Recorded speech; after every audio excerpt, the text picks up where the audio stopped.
Are we back in Dawnshore? Already? This is Sapadal's doing. I'm certain of it.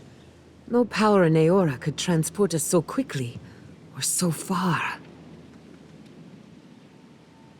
What happened to the living land started long ago, and we're going to finish it. Are you seeing this? I don't think Paradis looked like this when we left it. Looks like the war already started, and the giant roots are winning. Marius, vines don't usually get that big this quickly, do they? Based on their growth and size, I'd say we've been gone 2 or 3 weeks. Hey, at least you didn't let 6 years go by. Who knows if the garden affected time, or merely our perception of time? Assuming there's even a difference. It's like how a body fights an infection. The fever gives you strange dreams that feel like an eternity. Look at this place. Feels like we're still in the dream. And not just us. Those are more of your people's ships in the harbor, and steel Garrote banners past the barricades. That can't be good. Even Ringrim is here. Perhaps we'll get to see an Archmage in action. I think I see Elia as well. What a strange reunion this will be. The Blessed Wardens are here too. That conflict we've been trying so hard to prevent started without us.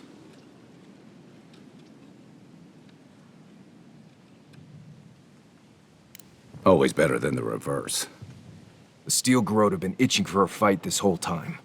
This would have happened with or without us. Before we go, what happened back there with the Dream Scourge and Sapadal? I'm not sure. That's good, right? It's a relief that the Dream Scourge won't be a problem. I only hope we can say the same about Sapadal. Time will tell, I suppose. After all this time, they're free. And the living land is free to heal.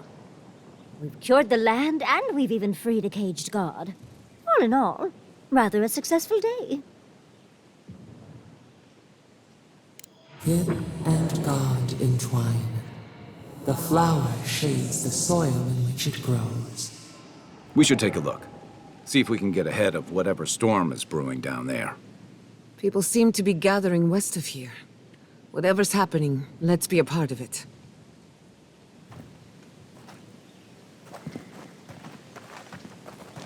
Sansa, how did you make it out here? They marched in with no warning. Envoy! What does the Garrote think they're doing? It's an outrage. They've got no respect for the living land's history. They broke some glass, but the map is safe. They didn't think I was worth the trouble. Right now, that's a good thing. If you're looking for survivors, a few of us fled to the Balrog. How many? I'm not sure. I saw Sapiento. Gods, I hope they're not trapped in there. I am sorry I can't be more help. You always were a forgiving friend.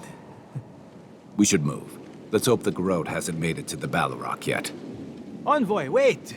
Before you go, I may have something for you. I took some supplies when I ran. If you think they'll help, they're yours. I'll even give you a discount. You know, for saving the city and everything.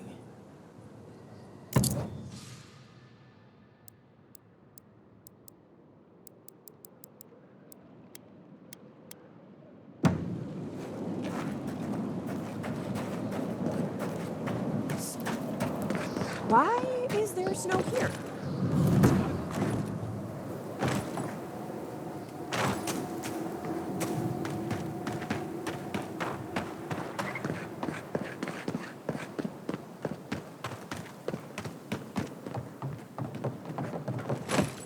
Envoy? Is it really you? Kostya told us he went into some place called the Garden to seek a god. When you didn't come out, we assumed you were dead. What did you see there? The god you felt in Makutadek? It's too preposterous to believe. How could a plague be ended by speaking with a god? Everyone, please, please. We could get to the bottom of this if you would only let them speak. It's been weeks, Envoy. What happened?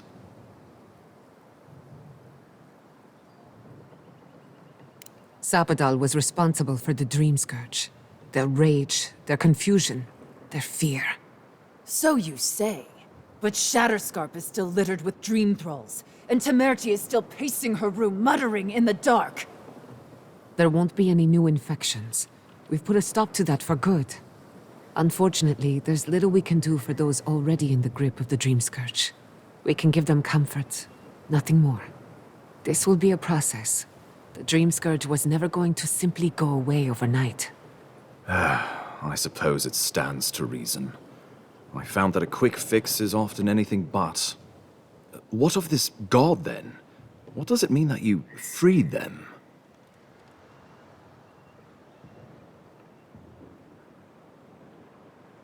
Ludwine had intimated that this land grew a new god.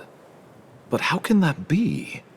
Giada and I have some theories about the nature of the Adra in the Living Lands. I'd say we're past the point of theorizing. If the Adra here is a closed system, like a terrarium for our souls, then a gradual accumulation of essence could coalesce into a being in the beyond. Much like the formation of gemstones. All it takes is time and the right application of pressure. Wodka no doubt saw Sapadal as a threat to her authority. So, she killed the godless and imprisoned their god. I assume it is this god we have to thank for the roots tearing apart Paradis? They erupted from the earth the moment those bastards stood up their first siege tower. Naku Tedek was riven with those things, not to mention what they did to the land. Similar roots had infected the structures at Naku Kubel. If they and the Dream Scourge were really the work of a god, and the gods thought it best to imprison this god, how could you let such a creature go free?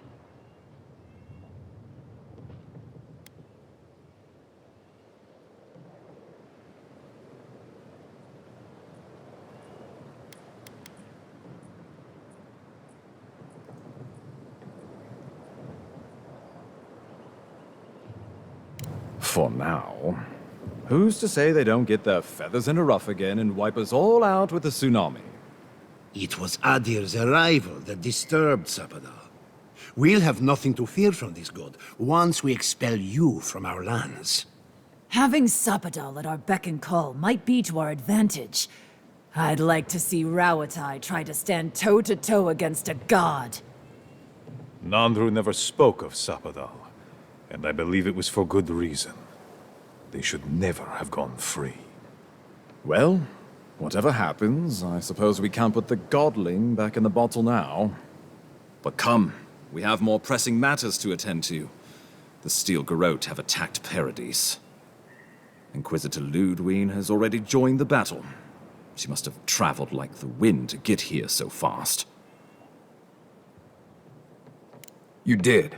I kicked her corpse when you weren't looking, just to be sure. Well, she's seen better days, but you wouldn't know it judging by how she fights. Ludwine's run through the militia like a whirlwind. All right, let's keep the similes to ourselves.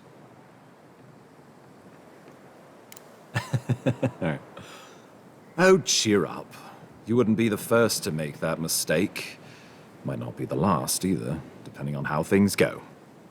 So long as her passion for Wodika lives, so too will her spirit. Then we destroy her faith, and the rest of her will follow. I have a theory about this. Let's talk at camp if you want to hear it. But I think we can kill her. Oh, good. That will be easy. It is not, I think, impossible.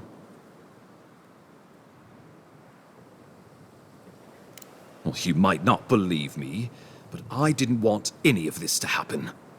It was Ludwine who called for the attack. I didn't hear an answer, Ambassador. She and her Steel Garrote laid siege to the city, shortly after you beat her to the garden. We've had no news from inside for several days. From what we can observe, southern Paradis is in pieces, and the remaining militia batters at the gates to no avail. Is there nothing our people can do? Given the state of our supply routes after the Dream Scourge, and the Steel Garote's destruction, we expect the people trapped inside will run short of fresh food and clean water in a matter of days. Thirdborn still suffers from the Dream Scourge. Though you may have ended the plague, envoy, many in Shatterscarp still are not themselves. I could bring no more than a handful when we heard.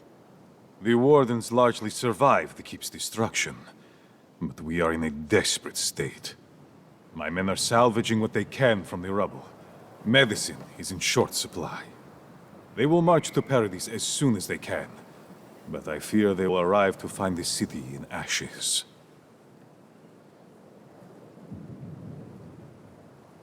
Well, it's been a point of debate.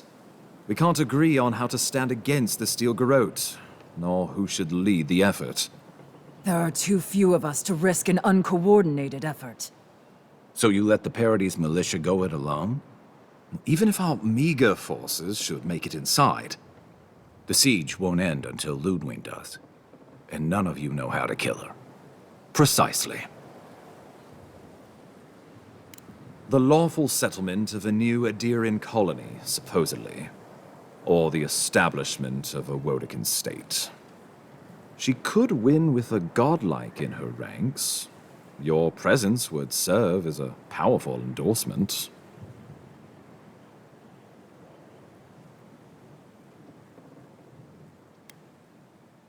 I don't think peace is her concern. Remember, she has an obligation to Woedica, a solemn oath. And neither the Steel Garote nor the queen that was look kindly upon oathbreakers.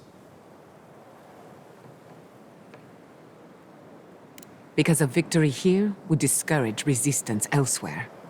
The better question is, why didn't you stop her? Excuse me? She's a 7-foot-tall skeleton powered by her devotion to the goddess of retribution. This isn't my fault. Sure. Just blame the dead woman. Very mature. Who else should I blame exactly? Our envoy, perhaps? For not stopping Ludwig in the tusks? You could start with blaming your own incompetence.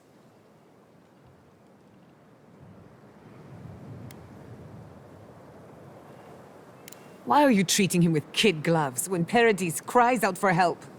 Enough. I've heard your concerns. We cannot change it now. The Inquisitor was so convinced the Living Lands would unite against Aedyr that she's nearly made it true.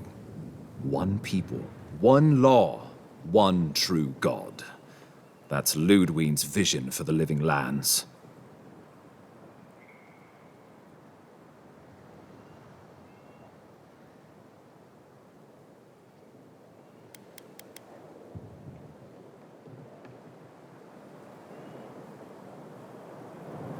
The Inquisitor answers only to Woedica. In attacking Paradis, she has dragged us all far beyond the bounds of the Emperor's desires. I've answered your questions. Now I would like you, all of you, to answer mine. Ludwig has sent a message to the Emperor informing him of her attack. He will send advisors and reinforcements swiftly in response. What will his representatives find when they arrive? A new colony? A budding grave room? Before you face Ludwig, you should know what you're fighting for. All of you must decide, together.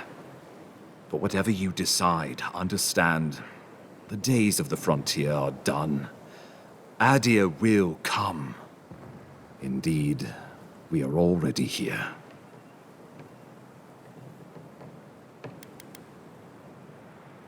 Oh, Envoy, no. Do not suggest that lightly. Think of the Emperor. There would be reprisals. Ones which this conclave could not survive, fractured as you are. Not unless you came together and formed a nation of your own. It would be difficult. No, impossible. I'm certain you would fail. Think of your people, all of you. Think of the lives at stake. Envoy, be rational. This would be madness. We are all strangers to each other. We can't govern. I can't trust these people to keep my warden's best interests at heart when they're looking after their own. Thirdborn alone couldn't stand against the storm. But the might of all of us, together, we could deter any but the most fearsome adversaries. And that's what cannons are for. With the envoy's support, we'd have a god in our pocket. What could the Empire do to stop us? Together, we could repair Eora and create such miracles of animancy the living lands will become the envy of the world. It would be the honor of my life to stand with my people beside you all. We deserve our autonomy, even if we must fight for it. Anything less would be surrender. Fleeing someone else's laws and authority is one thing, setting up your own is another. We're an island of misfits and dissidents. We'll still have to surrender some of our autonomy, and we won't agree on what that means overnight. We'll be vulnerable. Without allies, other powers will see us as ripe for the picking. Know that this is a hard road to walk. We were fine before Aedyr came. We'll be fine when they're gone. I think we ran things perfectly fine before your kin got here. Rest into bounty. Does the winter frost dissuade the seeds? Many fruits on our boughs. We graft many leaves into strength.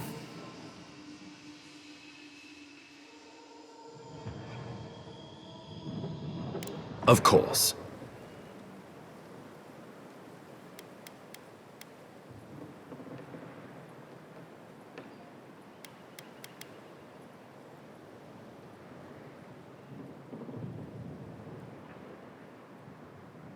Well, don't leave me in suspense.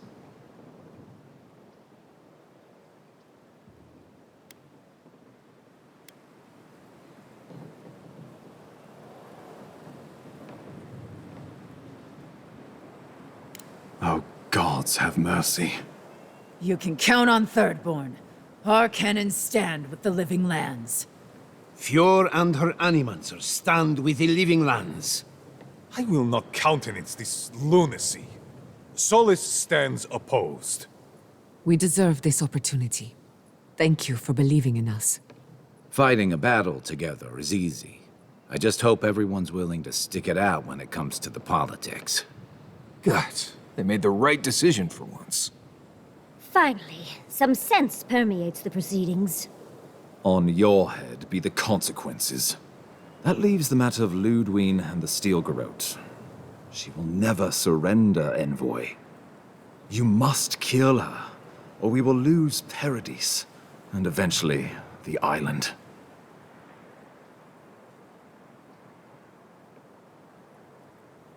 The living lands will never be free until we break the chain around our necks. Ludwine must die her final death. She better say her goodbyes while she can. I'm proud to fight at your side, Envoy. One last time. Let's get to work then. We've got a walking corpse to bury. The Paradis militia will be at your back. Give her no quarter. The future waits for you. Thank you for deserving it. Now, go and teach the Steel Garrote a lesson they will never forget. Good luck, Envoy. You'll need it. We will send reinforcements to help you reclaim the Eastern Gate. From there, work your way to the main plaza. May all the gods of Eora and the living lands protect you. Let's take back the city together. Show the Steel Garrote how the living lands takes care of its own. Time to stop the Steel Garrote. Lead the way, Envoy. So we're going after the Steel Garrote now, right? Let's do it.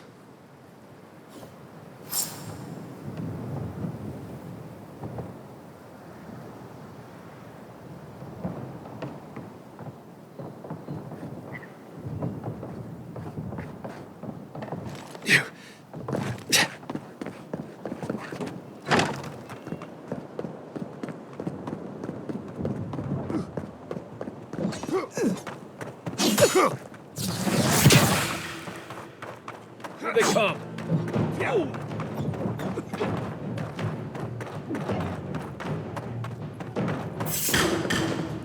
After them! You shouldn't be here.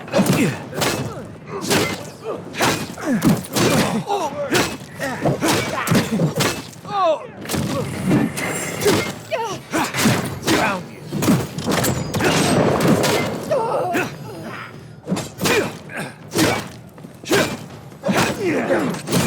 Too late.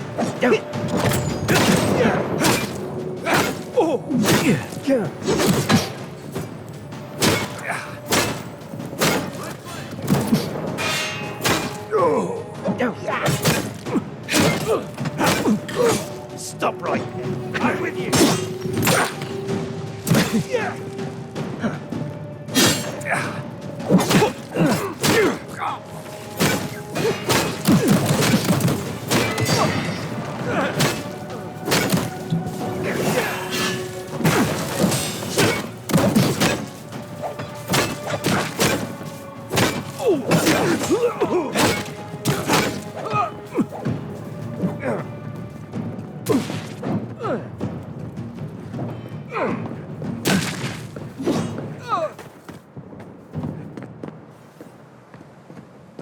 Nice job, everyone.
I'll stay here. You watch out for Ludwig. Who's ready for more?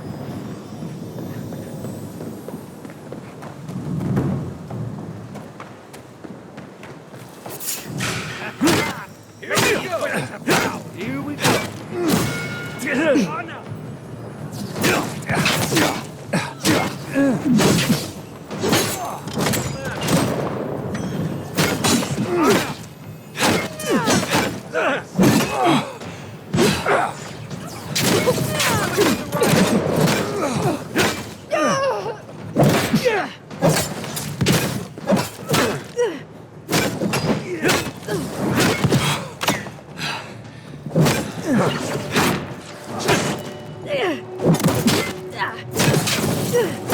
Stop right.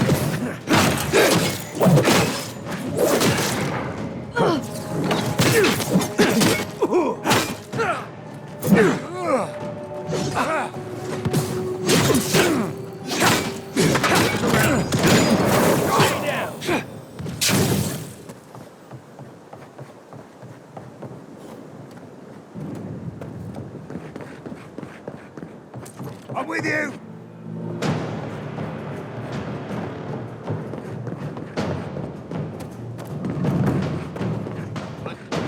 Envoy.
Don't die! Go on, I can take care of the plaza on my own.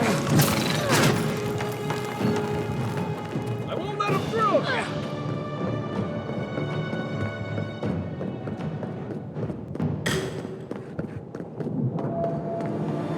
There you are!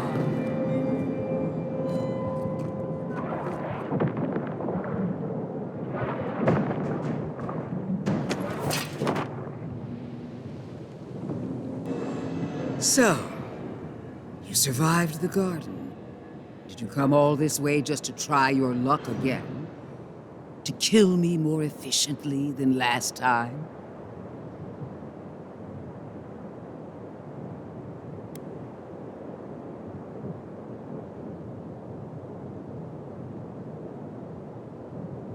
You'll get your chance. Then what are you waiting for? Look around, envoy. Heelguard should have listened. He tried to bring order through compromise. He failed. Order is meant to be imposed by a stern, guiding hand. Her order wields sharp steel. She must set down her blade.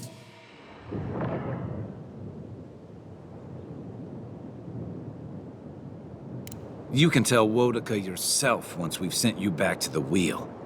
Don't insult my intelligence or my commitment to the cause. Treaties can be burned. The hands which shook over whatever deal you struck can be lopped off at the wrist. Right. If she starts lopping off hands, I'm just going to attack her. Sound good? As for you, Sapadal's chains are broken, which means your soul is in their grasp. I don't know how deeply you've been compromised, envoy. And if I don't know, then I cannot suffer you to live.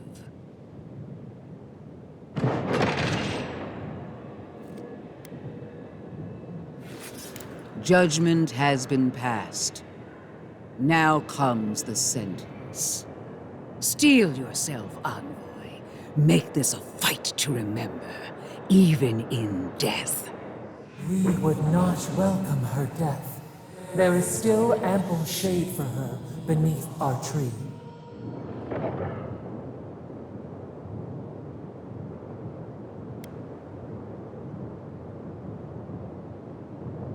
There goes the element of surprise. All this time, I knew you'd be worthy prey. Don't let me down. Well, that's the nicest thing she's ever said. Hey, maybe she's friendly after all. Farewell, envoy. Famous last words. Let's finish this. Together. Once I'm done killing you, your god of... We are every seed in the soil. We will always grow. What was it there? No more.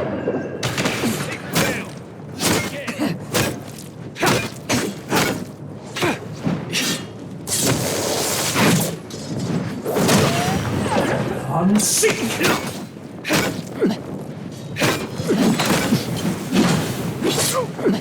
Whoa! Queen among queens! Send me your aid! Nothing worth it. I'm sick!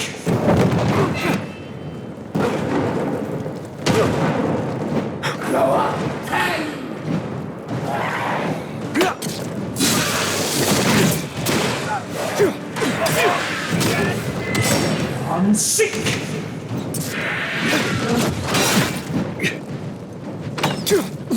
Let's see what you got.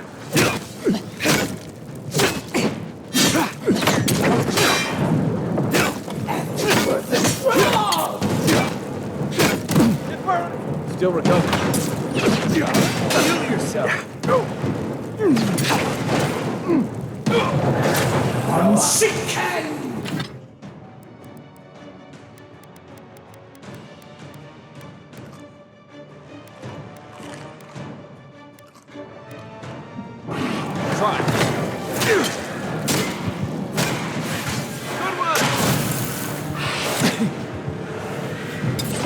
I'm sick!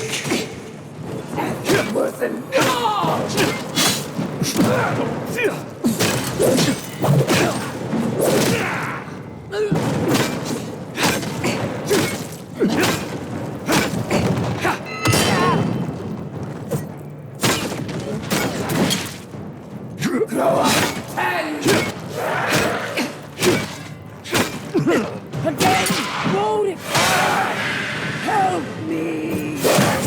One last time! And it wasn't wrong! Put it down! I'm sick!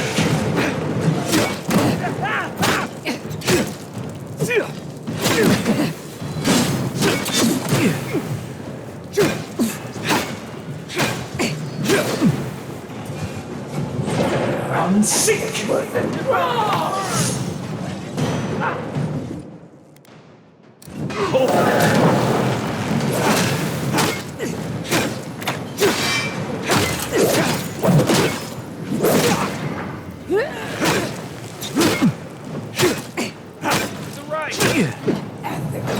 I'm sick! Where's my mark?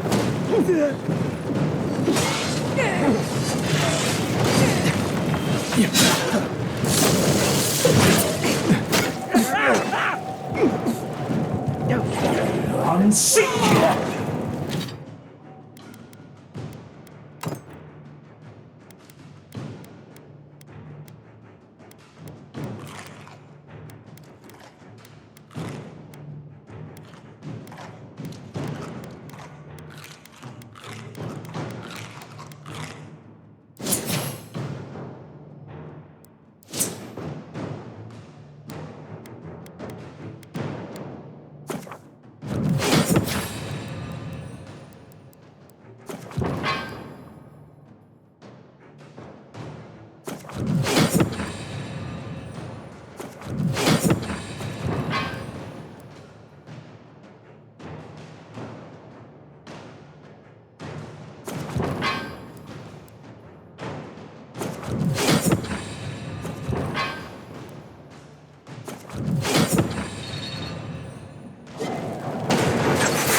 Monica!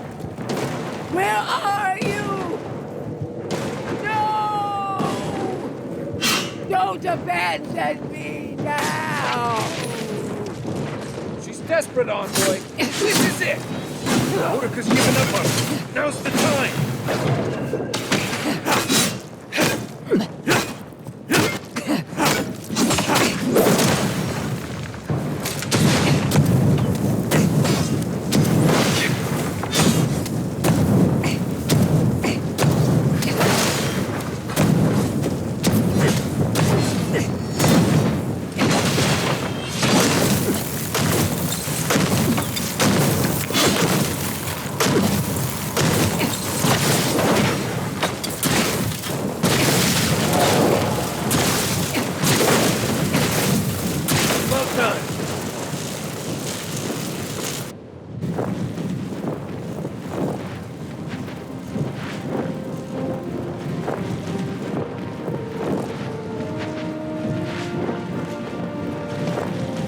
Wherever Ludwig is now, she must be seething. Of course, we'd be happy to kill her again, if not. She's done. We're not.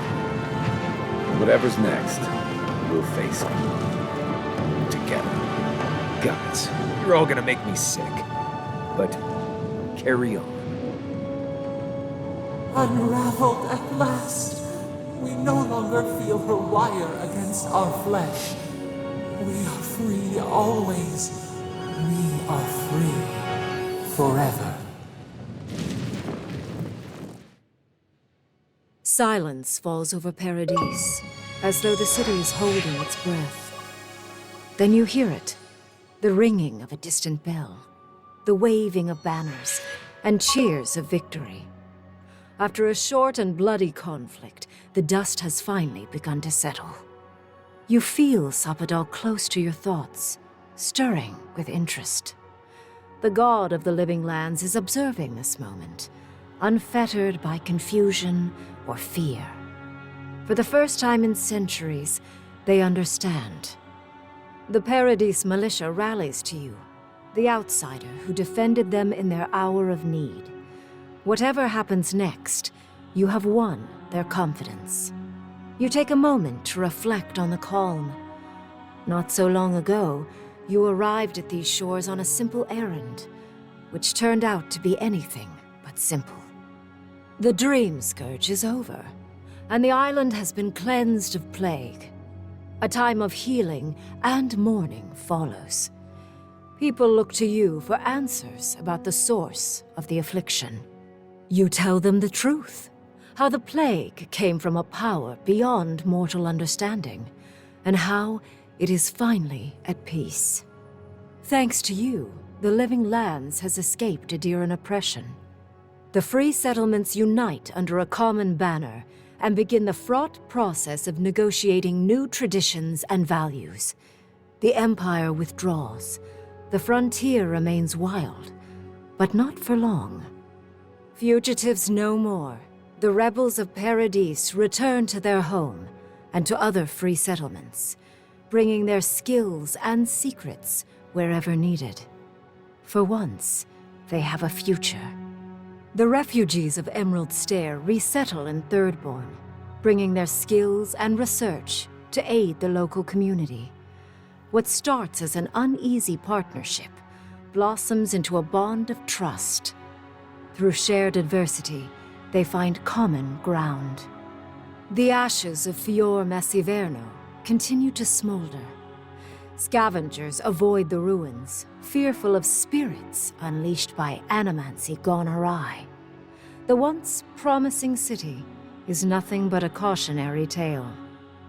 Though free, Shatterscarp is still haunted by the surviving dream thralls after the destruction of Naku Kubel. The routine hunt for the remaining monsters becomes part of Thirdborn's everyday life, another chore atop a hardscrabble existence with few comforts. The youthful make a game of the hunt, retrieving artifacts from the dead to return to those they left behind. With Solace Keep destroyed, the Pargrunen take their first steps into a world their ancestors once roamed at will. For some, this is the adventure of a lifetime.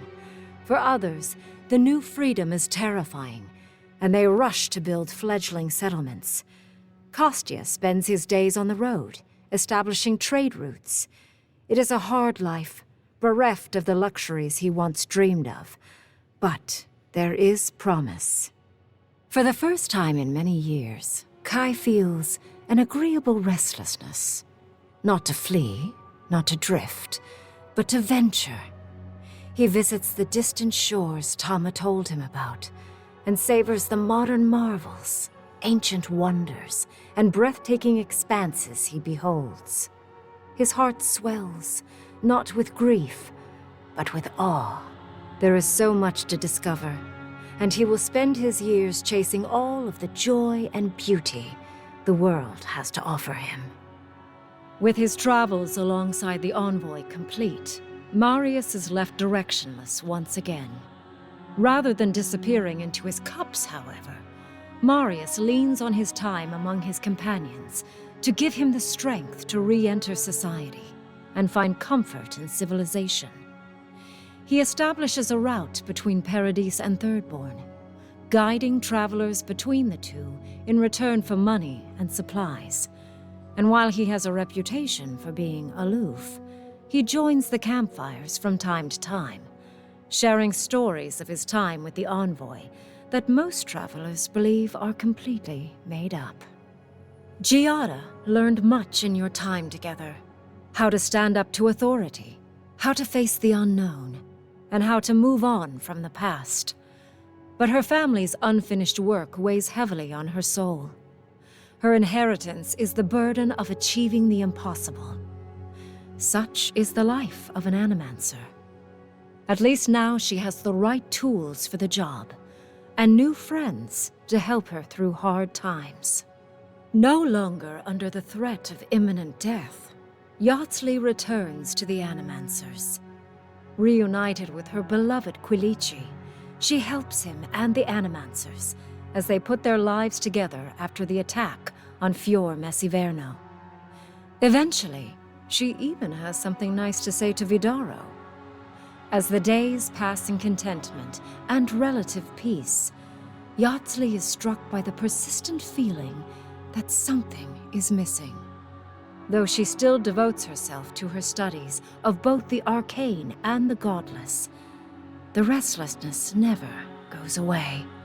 Freed from torment for the first time in centuries, Sapadal turns their prodigious curiosity to the people that shaped them. They observe the ways their people live, and they think deeply about what they see. Though they flinch away from moments of violence, and they grieve souls returned to them too soon, the rage that once shook cities to rubble no longer rules them. Instead, they come to you with questions. They want to understand. After a time, they begin tentatively to garden. Where they can, they improve the lives of Kith, and the suffering that troubled them is reduced, if never fully eradicated. Their grief compels them to love, and they love unreservedly, with the power of a god. Sapadal pours a fragment of their power into the statue they claimed from the temple of Aethys. Newly embodied, they roam the living lands and learn to experience the world as Kith do. Their first attempts at locomotion are clumsy, and a stand of innocent trees is violently returned to the wheel. But as their confidence grows, so does their grace. Soon, they are bounding across the plains of eastern Dawnshore, leaping the river gorge in Emerald Stair, scaling the shark's teeth of Shatterscarp, and fearlessly wading into the Tusk's acid sea. When they break, they come to you to put them back together. And in time, they learn to fix themselves. They wander far afield. You see less of them, but they are never far from your thoughts. And on the rare occasion they return, they always bring you something beautiful and strange. The sounds of celebration pull you out of reverie. Many are waiting to greet you with open arms. You take a moment to catch your breath and savor it, because everything is about to change.